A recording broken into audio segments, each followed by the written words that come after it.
मुअद्दबाना इल्तमास है कि एक बार दरूद पाक पढ़ लें। अल्लाहुम्मा सल्लि अला सय्यिदिना व शफ़ीना व हबीबना व मौलाना मुहम्मद मुबारक वसल्लिम सलातुम व सलामुन अलैका या रसूलल्लाह। हज़रात गिरामी, कुरान हकीम वो मुक़द्दस किताब है जिसके ताल्लुक़ से उम्र भर बयान किया जाए तो बात पूरी नहीं हो सकती है। इसीलिए उलमा का ये तरीक़ा है कि अपनी नसीहत और वाज़ की मजलिस शुरू करने से पहले किसी कुरान करीम की आयत को अपना मौजूए सुखन बनाते हैं। मामूल में आपने देखा होगा, इसलिए कि असल कुरान ही है और हदीस पाक में जो कुछ है ये दरअसल कुरान की तफसीर है। तो कुरान हकीम की जिस आयत करीमा की तिलावत का मैंने शर्फ हासिल किया है उसका तर्जुमा समाअत फरमाइए। अल्लाह जल्ल मजदूह फरमाता है, ए मुसलमानों, तुम ही बुलंदो बाला हो बशर्ते कि मोमिन कामिल बन जाओ। यानी बस मुसलमान की कामयाबी की एक शर्त अल्लाह ने बयान फरमाई कि अगर तुम मोमिन कामिल हो जाओगे तो दुनिया की कोई ताकत न तुम्हें दबा सकती है, न दबोच सकती है, न मार सकती है और तुम्हारा हर महाज पे बुलंदो बाला होना हमारे कब्जे कुदरत में है और ये हम करके दिखा देंगे। पता ये चला कि आदमी कलमा पढ़ने के बाद अगर मोमिन कामिल बन जाए तो उसे कोई तबाह बर्बाद नहीं कर सकता।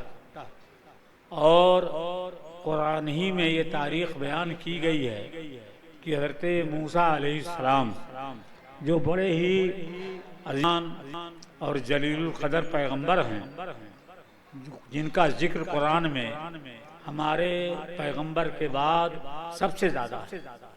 2,24,000 या 1,24,000 पैगंबर आए, उन तमाम पैगंबरों में के बाद सबसे ज़्यादा जिक्र हज़रत मूसा अलैहिस्सलाम का है। मूसा अलैहिस्सलाम की पैदाइश का हाल कुरान की रोशनी में बयान किया जाए तो 2-4 घंटा उसी के लिए चाहिए। फिर बड़ाइयाँ हैं, उनको बयान किया जाए तो दिन का दिन ख़त्म हो जाएगा। लेकिन मूसा अलैहिस्सलाम बनी इसराइल में पैदा हुए और किब्तियों ने, एक कौम ये दूसरी थी, बनी इसराइल को गुलाम बना रखा था। वो लोग जिस बनी इसराइल के बाशिंदे को चाहते मार देते, उजाड़ देते, गाली देते, कोई जवाब नहीं दे पाता था। एकदम गुलामी का तौक उनके गले में पड़ा हुआ था और फिरौनी कौम के लोग, जिनको किब्ती कहा जाता है, वो बनी इसराइल को हर तरह से अपने जुल्म और सितम का निशाना बनाते थे। मूसा अलैहिस्सलाम एक रोज रास्ते से गुजर रहे थे तो एक फिरौनी बनी इसराइल के एक आदमी को मार रहा था। आप आगे बढ़ गए, पैगंबर की जलालत शान कहा, क्यों इसको मार रहे हो? मालूम हुआ कि कौमी हमीयत में बोलना ये पैगंबर का तरीका है। ये नहीं है कि कोई मुसलमान मारा जा रहा है तो हम ये कहते हैं कि हम क्या करें, हमसे क्या मतलब है। तो मूसा अलैहिस्सलाम ने उसको रोका और एक चांटा मारा उस फिरौनी को, वो मर गया। बड़ी बात होगी। मूसा अलैहिस्सलाम तो छुप छुपा गए। फिरौन की हुकूमत थी, आपकी तलाश शुरू हुई। बहरहाल आप अपने को बचाए रहे। दूसरे दिन फिर बाजार से गुजर रहे थे तो उसी बनी इसराइली से एक दूसरे फिरौनी का झगड़ा हो रहा था। तो मूसा अलैहिस्सलाम उस बनी इसराइल वाले फर्द पर नाराज हो गए। कहा, कल भी तू झगड़ा कर रहा था और आज भी तू झगड़ा कर रहा है, तू झगड़ालू मालूम होता है। तो उस जालिम इसराइली ने कहा, ए मूसा, कल जिस तरह तुमने एक किब्ती को मार डाला, क्या मुझे भी उसी तरह आज मार डालना चाहते हो? ये मैं जमाने के माहौल के एतबार से बता रहा हूँ कि लोगों का क्या मिजाज है। मूसा अलैहिस्सलाम वहाँ से छुप गए और उन्होंने मिस्र छोड़ दिया, मदियन चले गए। लंबी तारीख कुरान ने बयान की है। वहीं शादी भी किया। तो पहले दिन तो उन्होंने मारा तो फिरौनी मर गया, और दूसरे दिन जो इसराइली को डांटा तो इतनी बात पर वो आपके खिलाफ उस बात को चिल्लाने लगा कि कल तुमने एक फिरौनी को मार डाला। मैं समझता हूँ आज हमारी आबादी का भी यही हाल है। लोग जूते खाते हैं, मार खाते हैं। अगर उनकी मदद के लिए आज बोल दो, दुश्मन को पस्त कर दो, और मैंने अक्सर ऐसा किया, तब तो ठीक है। लेकिन अगर फिर दूसरे दिन मेरी ही कौम के किसी आदमी को की गलती हो, उस पर मैं डांट दूं, तो कहते हैं अरे क्या तुमने उस दिन ये नहीं किया था, उसको मारा नहीं था, उसके घर पे चढ़ाई नहीं की थी। ये मिजाज बना हुआ है।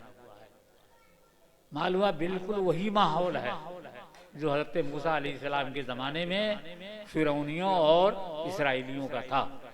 और मुसलमान उसी अंदाज की गुलामी कबूल किए हुए है जो उस वक्त के इसराइली कबूल किए हुए थे।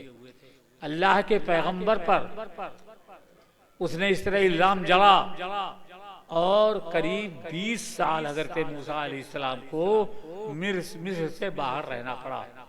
मैं कहता हूँ यहाँ भी जो इसराइली मिजाज के कलमा पढ़ने वाले हैं, उनकी ख्वाहिश है कि इदरीस यहाँ से भाग जाए, हम गुलामी करें, बाबू साहब जो चाहें हराम व हलाल वो हम करें, वो जैसा हुक्म करे वो करें। तो मैं कहता हूँ पैगंबर का मानने वाला तो पैगंबर के ही नक्शे कदम पे चलेगा। मैं हजरत मूसा की सीरत पे अमल करूँगा। जिसको भी फिरौनी कौम की नकल करनी है वो करे, और काफिरों का जूता खाना है तो खाए। लेकिन ऐसे लोगों को अब मैं पहचान चुका हूँ जो उनकी गोल के साथ रहे हैं इस्लामी मामलात में भी, वो अगर आज जूता खाते हैं तो मैं उनके लिए नहीं बोलने जाऊंगा।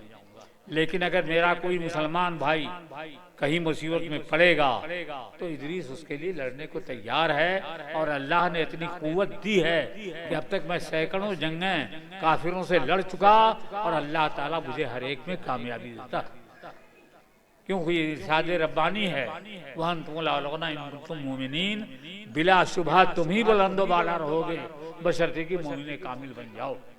इसलिए मेरी आपसे ये गुजारिश है कि अगर कलमा पढ़ते हो तो मोमिन कामिल बनो। काफिर की गुलामी नहीं करनी है, और जो करते हैं वही जूता भी रोज खाते हैं। और ऐसे नालायक लोग हैं कि मैं ये सब बातें सुनना नहीं चाहता, लेकिन कुछ ऐसे कमीने हैं कि मुझे जबरदस्ती सुना देते हैं कि फलाना मारा गया, फलाने मारा है। तुम कौन होते हो मुझे सुनाने वाले? मैं इस्लाम की हिमायत करता हूँ, मुसलमान की हिमायत करता हूँ। बिला वजह कोई मुसलमान मारा जाए तो मैं उसके लिए लड़ने को तैयार हूँ, लेकिन वो मुसलमान भी तो अपना जायजा ले ले कि कहाँ कहाँ वो काफिर को के साथ खड़ा रहा। परेड के मैदान की जमीन बेईमानी करे काफिर, 70 के लौंडे से बेईमानी से बम्बई से बुला के बैनामा लिखवाने वाले कौन लोग हैं? फिर उनका मकान बनवाने में बैठकर मदद करने वाले कौन लोग? उन्हें मैं मोमिन मानूंगा? मैं लड़ रहा हूँ उस जमीन का मुकदमा, अदालत नहीं बैठ रही है इसलिए देर हो रही है। स्टे कराया था कि न बनवा सके, स्टे तोड़वाने वाला भी एक कलमा पढ़ने वाला ही गया। वो काफिरों का साथी है, उसका अंजाम भी काफिरों के साथ होगा। होया करे, काफिरों की गुलामी करे, उनका जूता चाटे, लेकिन जो मुमिन है वो अल्लाह का सजदा करेगा, काफिर का सजदा नहीं कर सकता। ये काफिरों का ही तो सजदा करना है। बेईमानी से जमीन लिखाया 70 के लड़के से और बैठ कर बनवा रहे थे लोग उन काफिरों का मकान। इंशाअल्लाह गिरेगा, जीतूंगा। बराबर अजनात की हुकूमत नहीं रहेगी, फिर आएगी समाजवादी हुकूमत, और एक एक इंच पर मैं फिर कब्जा जमयत का अपनी कराऊंगा और कामयाबी इंशाअल्लाह मुझे मिलेगी। इसलिए कि इरशाद रब्बानी है, वह तुम लालौना तुम मोमिनीन, बिला शुबह तुम ही बुलंदो वाला रहोगे, बशर्ते कि मोमिन कामिल बन जाओ। और मैं क्या क्या बातें सुनाऊं? लेकिन जो काफिर का गुलाम है मैं उस पर एतबार नहीं कर सकता। जो काफिर का कलमा पढ़ता है वो कहाँ इस्लाम का कलमा पढ़ने वाला माना जाएगा। अंजुमन की जमीन पर काफिर की तामीर करवावे जो बैठ करके, उसको मरेगा तो मैं उसकी नमाज जनाजा भी पढ़ने नहीं जा सकती। मोमिन हो तो मोमिनाना शान के साथ रहो, मोमिन हो तो कुरान जो हुक्म देता है उस पर अमल करो। कोई भी अगर गलत बात बोलता है तो तुम उसे टोक सकते हो, लेकिन जब मारे जाते हो तो फिर भी उम्मीद लगाए रहते हो कि यहाँ इदरीस बोलेगा, तुम इदरीस की ठोकर पे हो, इसलिए कि तुम उन्हीं काफिरों के गुलाम हो, तो मैं तुम्हारे लिए क्यों बोलने जाऊंगा। एक बार नहीं 10 बार मारे जाओ, जूतों से मारे, ऐसा थप्पड़ मारा था कि 5 उंगलियां उभर आई थी, मैं उसके लिए क्यों बोलने जाता। और उसकी हिम्मत नहीं हुई कि वो आगे बढ़े, थाने में जाए, कहे। लेकिन अगर किसी मुसलमान से उसका झगड़ा हुआ होता तब तो बड़ा ताकतवर हो जाता, FIR लिखाता, अव्वल मुलजिम मौलवी इदरीस को बना देता, जबकि इसका वजूद वहां नहीं रहा। कई मुकदमे हैं जहां मैं मौजूद नहीं था, मुझे अव्वल मुलजिम बनाया गया, और जिन लोगों ने बनाया वो जहन्नम में पहुंच गए, अल्लाह का उन पर अज़ाब आया और मैं बाइज्जत बरी हुआ। मैं तो बीर बहादुर सिंह ने मुकदमा लिखवाया चीफ मिनिस्टर ने, वो 26 साल लड़ करके बाइज्जत छूटा हूँ, मुझे क्या खौफ हो सकता है। इसलिए मुसलमानों, कलमा पढ़ते हो तो मोमिन कामिल बन करके रहो। अगर मोमिन कामिल बनकर रहोगे तो परवरदिगार तुम्हारी मदद फरमाएगा, न तुम्हें कोई मार पाएगा, न गाली दे पाएगा, न तुम्हारा कारोबार खराब कर पाएगा, हर तरह से तुम कामयाब रहोगे। इसलिए कि वादे रब्बानी है और अल्लाह का वादा झूठा हो नहीं सकता। व आखिर दावाना अनिल हम्दुलिल्लाहि रब्बिल आलमीन।